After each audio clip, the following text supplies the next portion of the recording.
A couple of weeks ago, we exposed Fragrance World. Let's talk about it. My name is Neeb. Welcome back to AROMATIX. Today, we're going to be talking about the new lineup from Fragrance World. Well, 3 of them to be exact, and they're all called Expose. I got a chance to wear all 3 of these, and I wanted to come back and tell you guys what I got in terms of the scent profile, if I narrowed it down, and which ones I really enjoyed wearing. So the first one I want to start off with is going to be the women's fragrance, or it's marketed for women, considering the name Pour Elle, but I genuinely believe that most fragrances are unisex. If you can rock it, then by all means do exactly that.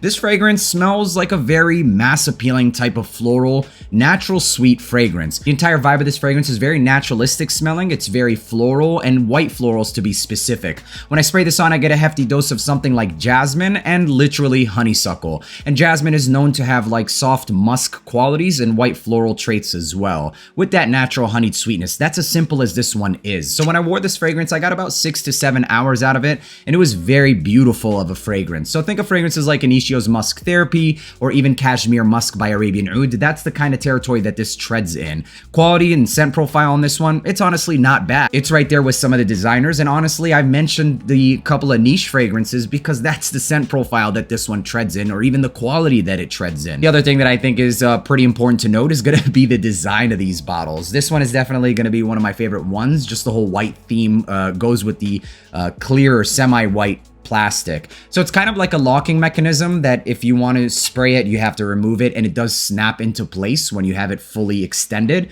and then you can easily close it back and it does fully snap back into place. So let's take a look. There we go. And there we go, it's closed. Can you still spray it? Yeah, technically you still could spray it if you wanted to, but it is child-proof. So that's that. Nevertheless, if you're looking for a beautiful, and I use that word specifically, women's fragrance that is white florals and musk-centric, naturally sweet, this is going to be the one. It's nothing synthetically sweet or anything that seems artificially sweet. So natural is the appropriate word to use when describing the DNA or the scent profile for this one. The next one that I extremely enjoyed, and I definitely have to say that this is the best one out of them all. Absolutely worth checking out. And you guys will understand a little bit more when I tell you guys what the vibes are for this fragrance. And it'll make a little bit more sense to a lot of you guys why I think it's worth checking out, because of the fact that it has some certain resemblances to very popular men's fragrances. So the one we're talking about is going to be Pour Unisex. And it also has the same locking mechanism. Everything is the same. The color of the cap is the same, but the gradient is obviously different. And if you can't tell, it does have a little bit of resemblances to fragrances like Armani Code Profumo, and that's actually very important to note here. So a couple of fragrances that this reminds me of. I don't think this is not a perfect clone of anything. I've never smelled anything specifically like this, which gives this, bonus or cookie points for sure. The 2 fragrances that I really remembered was mostly going to be Armani Code Absolute, the dry tonka vanilla and that suede leather vibe. But not only that, it's extremely like doused in or drenched in liquor, alcohol. So it smells like an extremely boozy version of Armani Code Absolute. I even tried to layer Thierry Mugler's Pure Malt on top of the Armani Code Absolute, but Pure Malt does have a little bit more of fruity nuances. This does not have the fruity nuances. It literally just smells like the vanilla suede signature dryness of the Absolute, doused in booze. It's that sexy. One thing that I do recall with this fragrance is that when I initially got it, it only gave me about 6 hours, but here we are about a month later, and I can get an easy 8 hours out of this bad boy. Performance factor with this one is going to be similar to that of Armani Code Absolute. It's not going to be a projection monster. Like the Profumo is extremely projecting, at least on my skin and even on clothing, but the lasting is where this one definitely does outshine the sillage in the performance department.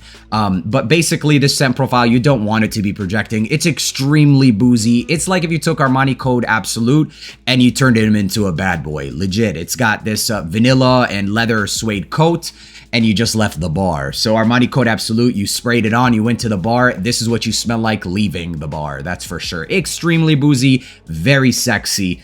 And yeah, you definitely should check this one out. Out of all of the 3, this is hands down a 10 out of 10. Sexy vibes, boozy vibes, bad boy vibes. If that's what you're about, you should check this one out. Last thing I want to talk about is Pour Louis. It's going to be Exposed Pour Louis. This one was a bit different. In the beginning, when I first sprayed this right out of the box, it gave me like Versace Pour Homme vibes. It was very, just fresh and a little bit aquatic. But as this one started to mature, it changed a lot, actually. It started to adapt this distinctive saffron quality, which does contribute a little bit of a spiciness, but the spiciness that's in this one is slightly slightly metallic, and there is somewhat of a leather undertone to it, so it basically ends up turning into this fresher, I don't want to call this a freshie because it's really not, fresher essence of leather with some metallic saffron and a backbone of soapiness. This isn't one that I found myself reaching for very often, but I could see that if you like soapy fragrances with a little bit of spice, you're going to enjoy this one. The leather nuance in this fragrance is not going to be something that it's, you know, leather centric, because it is an accord that's coming